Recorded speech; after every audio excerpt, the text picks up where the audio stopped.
Kata mbahku, kalau nggak ada suara, biasanya ada hantu. Ia melihat sosok kuntilanak yang sering ia dengar ada di hutan. Bagaimana mungkin ada penguburan jenazah di tengah hutan? Di depannya ada nenek-nenek tua. Akibatnya, Damar disentil di area kemaluannya.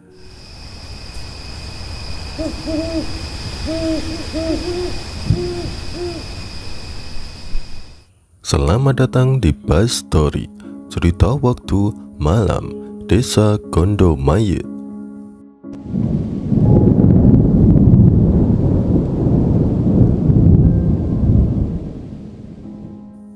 Damar baru saja ditunjuk untuk menjadi ketua Mapala periode 2011-2012 di salah satu universitas yang ada di kota Surabaya.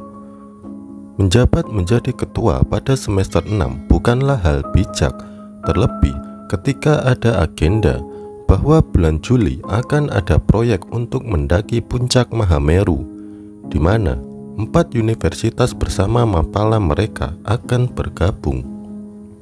Disinilah Damar membuat satu acara dadakan untuk mempersiapkan kesanggupan tim mereka pada bulan Juli.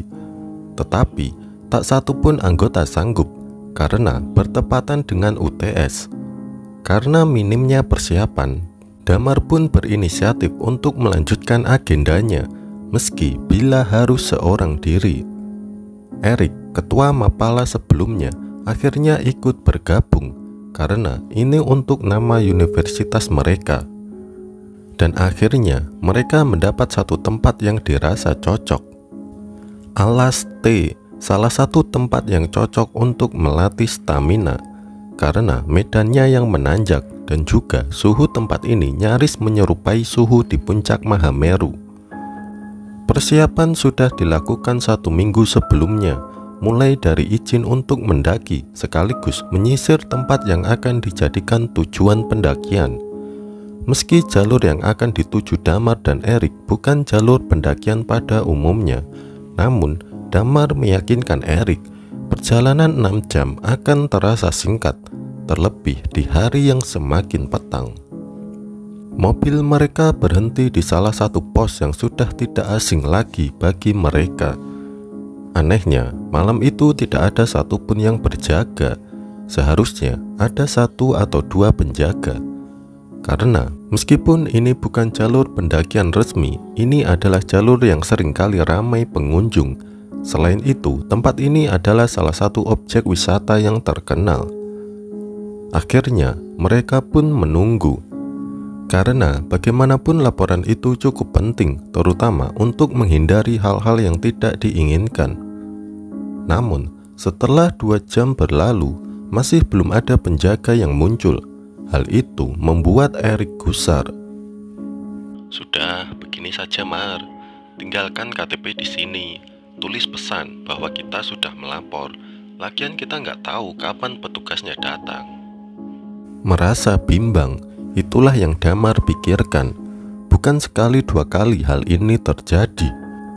Namun, satu yang Damar ingat, hal-hal seperti ini biasanya diiringi dengan petaka yang buruk di langkah selanjutnya. Namun, Erik benar, tidak ada yang tahu kapan petugas itu akan datang. Nekat, Damar dan Erik pun akhirnya melangkah masuk ke dalam hutan, bersiap untuk menyambut penghuni yang sudah menunggu mereka. Jam menunjukkan pukul 8 malam. Seharusnya jalanan belum segelap ini, apalagi jalurnya sendiri masih tidak seberapa jauh dari pos pertama.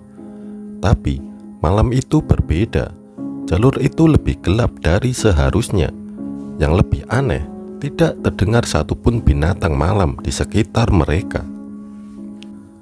Medannya memang menanjak seperti bukit setapak, namun masih bisa ditempuh dengan santai.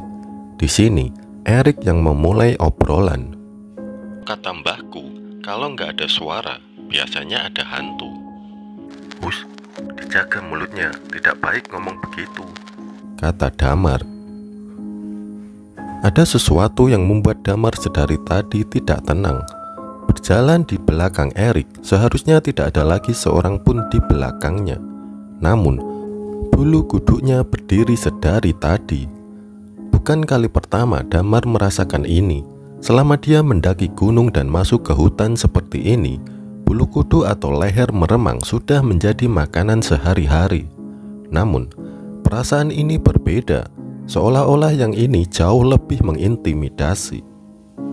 Namun, melihat Erik membuka jalan dengan golok di tangannya, setidaknya memberi ketenangan pada Damar. Sampai akhirnya ia mendengar suara lain. Damar pun berhenti, disusul Erik ikut berhenti. Lalu Erik mendekat, menatap Damar yang leluasa memperhatikan sekitar.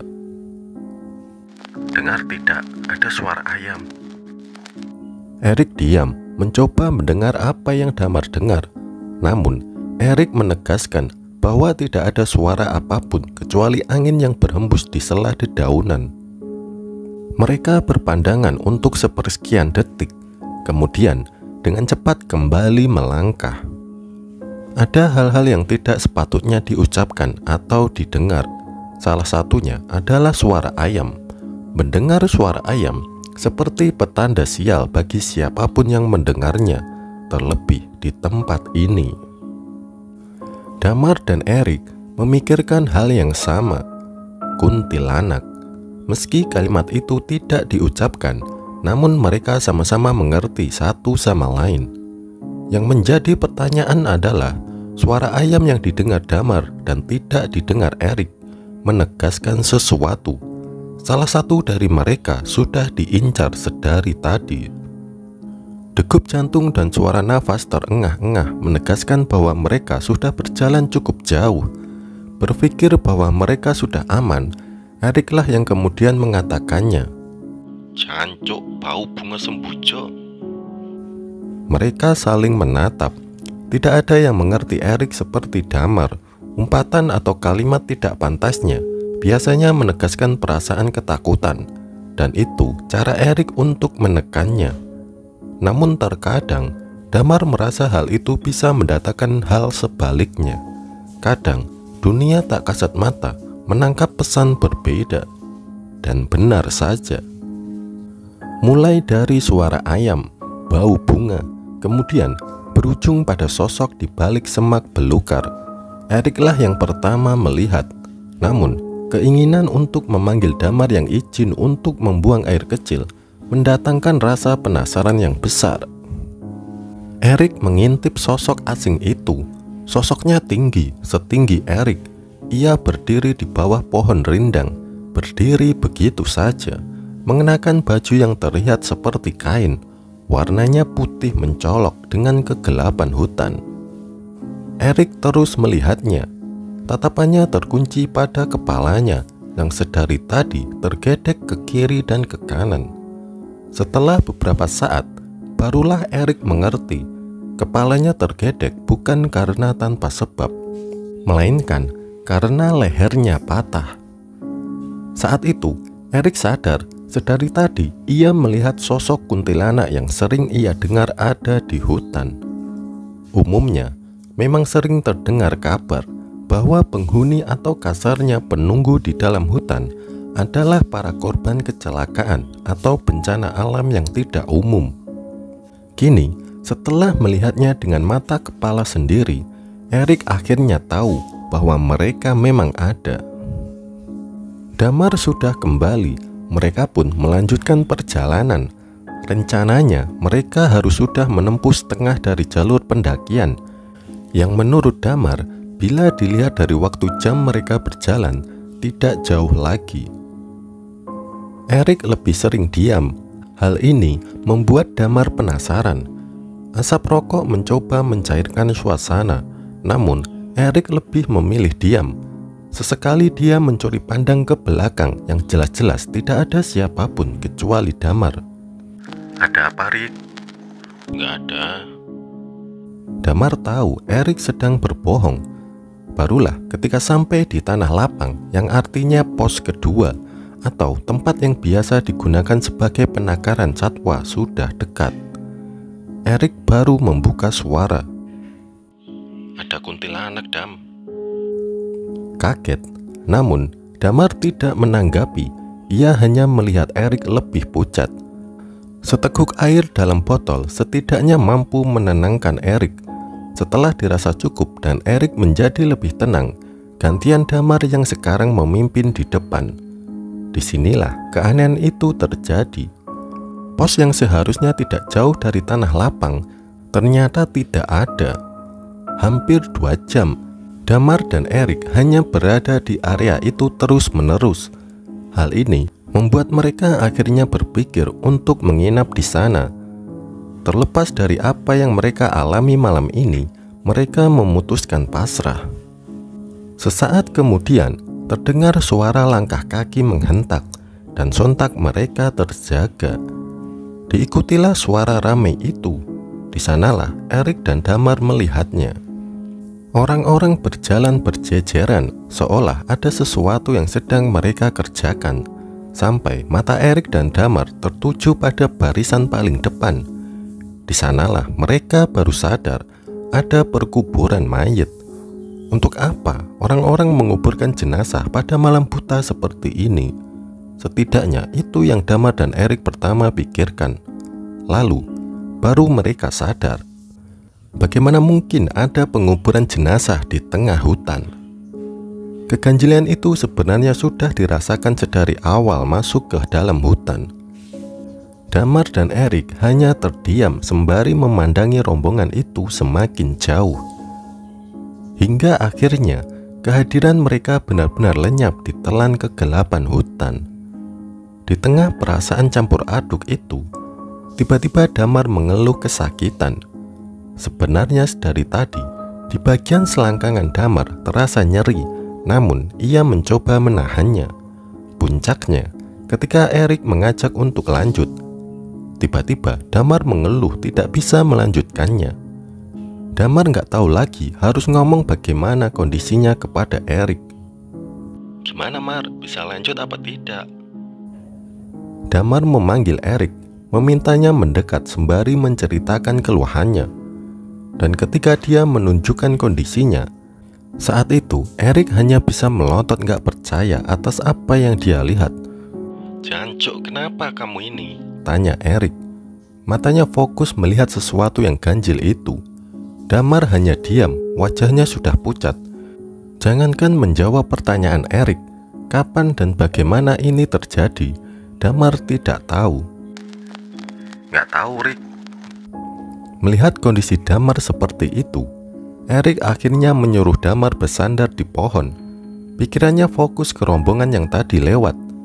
Jin atau bukan, Erik harus memanggil mereka agar Damar segera tertolong. Tidak hanya itu, hal seperti ini baru pertama kali Erik hadapi. Bagaimana bisa terjadi hal-hal seperti ini, padahal mereka tidak lupa berdoa agar dilancarkan semuanya. Tapi kok bisa tesisnya si Damar membesar seperti itu? Besarnya sendiri nyaris sama seperti kepalan tangan. Erik cuma berpikir satu hal, pasti jin gunung yang melakukannya. Erik pun meninggalkan Damar seorang diri. Ia berlari menembus semak belukar, menuju ke rombongan yang sudah hilang lenyap di tengah kegelapan. Ada hal yang aneh dan entah Damar dengar atau tidak, tapi Erik yakin. Tadi ketika mereka mengintip rombongan itu, ia mendengar suara gamelan. Hal itulah yang membuat Erik tidak berani bicara, karena fokus mendengar alunan dari gamelan. Tidak hanya itu, ekspresi wajah dari iringan-iringan itu tidak satu pun menunjukkan wajah sedih atau bersimpati. Sebaliknya, wajah-wajah itu sumringah seperti sedang mengadakan pesta. Lalu, keranda mayit yang dipanggul pun aneh. Biasanya ditutup dengan kain hijau tua. Namun, yang Erik dan Damar lihat, keranda mayit itu ditutup dengan kain hitam, lengkap dengan bunga melati terajut sebagai pengiringnya. Hal itu yang dijadikan Erik patokan. Semoga ia masih bisa mendengar iring-iringan musik gamelan itu. Dan semoga mereka memang manusia.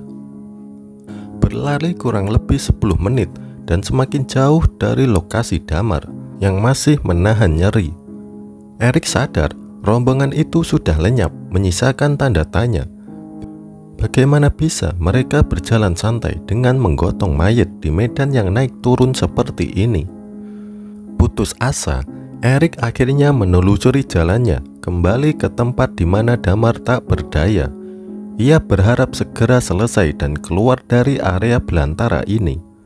Tapi ketika kembali, Erik kaget saat di hadapannya Damar tidak sendirian. Di depannya ada nenek-nenek tua. Di punggungnya ia memanggul kayu bakar. Terlihat dari jauh, Damar tampak mengobrol dengan sosok asing itu, membuat Erik bertanya-tanya. Ketika mendekat, saat itulah baru dia ketahui nenek itu adalah warga lokal.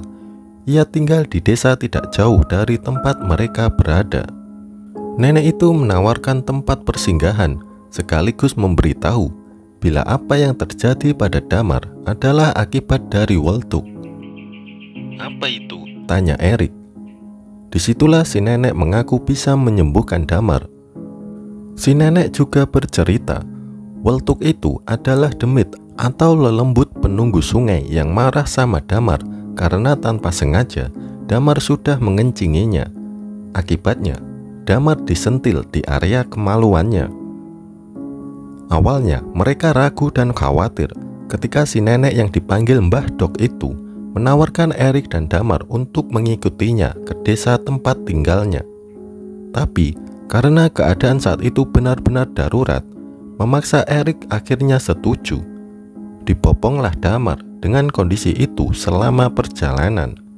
Si nenek bercerita banyak hal, salah satunya mengatakan permisi kalau mau buang hajat atau apapun. Mereka tidak terlihat bukan berarti tidak ada. Meskipun hanya sekedar jin, dengan suara berbisik pun mereka bisa mendengar, termasuk Wanggul yang sekarang mengikuti Erik. Kaget, Erik kemudian bertanya dengan muka ngeri. Wanggul apa, Mbah? Si nenek berhenti, melihat jauh ke belakang. Di sana ia menunjuk. Hantu wanita yang mati karena kecelakaan, lehernya patah, dan dari tadi dia ngikutin kamu. Wangi apa yang kamu cium? Erik pun mengatakannya. Sembujo. Si nenek mengangguk. Tidak apa-apa kalau sembujo. Kalau bau bangkai, nah itu baru berbahaya. Lalu bagaimana, Mbah? Sampai kapan saya akan diikuti? Biarkan saja, nanti juga pergi sendiri, kata Simbah. Sesaat kemudian, di depan mereka terlihat sebuah desa. Namun, desa ini tidak terlalu besar. Rumah-rumahnya terbuat dari anyaman bambu, sangat jauh berbeda dengan kondisi rumah zaman sekarang yang dibangun dengan bata dan semen.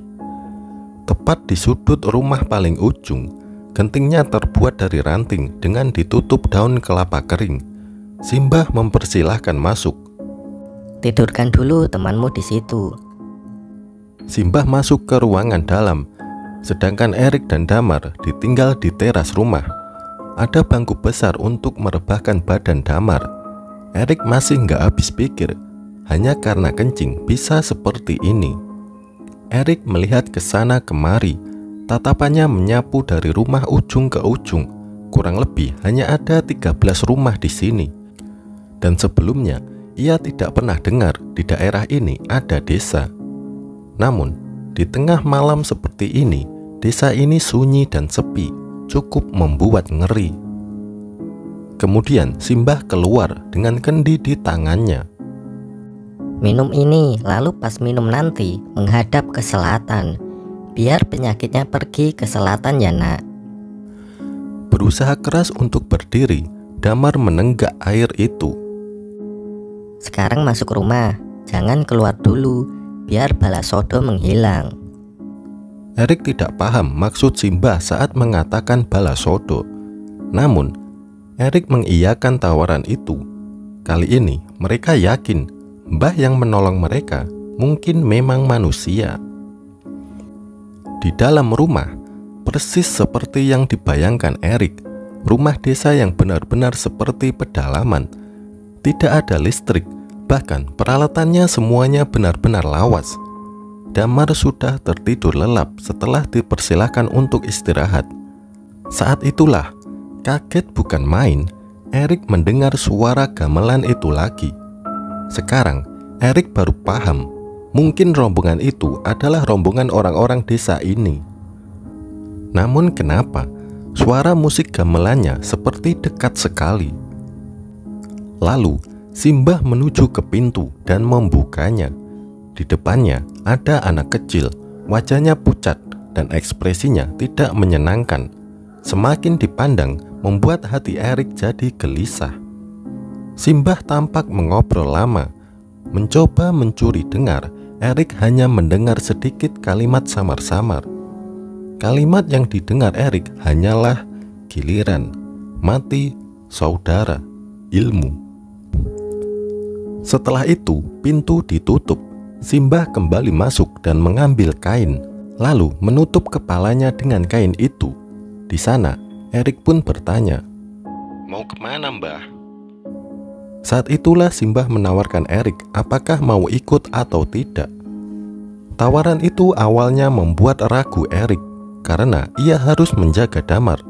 Tapi ada keinginan besar yang membuat penasaran, terutama bila melihat wajah anak pucat itu. Seperti ada sesuatu yang ganjil. Setelah lama menimbang-nimbang keputusan, Erik pun ikut. Rupanya, Erik dibawa di sebuah rumah. Di depannya banyak orang sudah menunggu. Benar dugaannya, ada gamelan yang ditabuh di antara kerumunan itu. Tidak beberapa lama, pandangan Erik menuju ke pintu rumah. Keluar 4 lelaki setengah baya. Mereka mengangkat keranda mayat, yang membuat Erik tidak nyaman. Dalam pikirannya, ia bertanya-tanya, "Tadi bukannya sudah melakukan prosesi pemakaman? Kok diadakan pemakaman lagi?" Di sanalah Simbah yang memimpin. Ia berjalan di barisan depan. Karena sudah setengah jalan, Erik pun terpaksa mau tidak mau harus ikut. Di sepanjang perjalanan yang naik turun, tampak wajah-wajah itu menunjukkan ekspresi sumringah. Hal-hal ganjil seperti itu yang membuat Erik nggak habis pikir. Namun, ia mencoba menahan diri. Sampailah mereka di suatu tempat. Ada 2 tanah lapang yang semuanya sama. Pemakaman kembar. Setidaknya itu yang terlihat. Si mayit sudah diturunkan dan ketika keranda dibuka, Erik hanya diam bengong melihat siapa yang akan dimakamkan hari itu. Rupanya yang akan dimakamkan malam itu adalah bocah yang tadi berdiri di depan pintu Simbah. "Jancuk lah," batin Erik. Seolah nggak percaya apa yang dia lihat. Semakin dilihat, wajahnya semakin sama persis dengan apa yang Erik saksikan.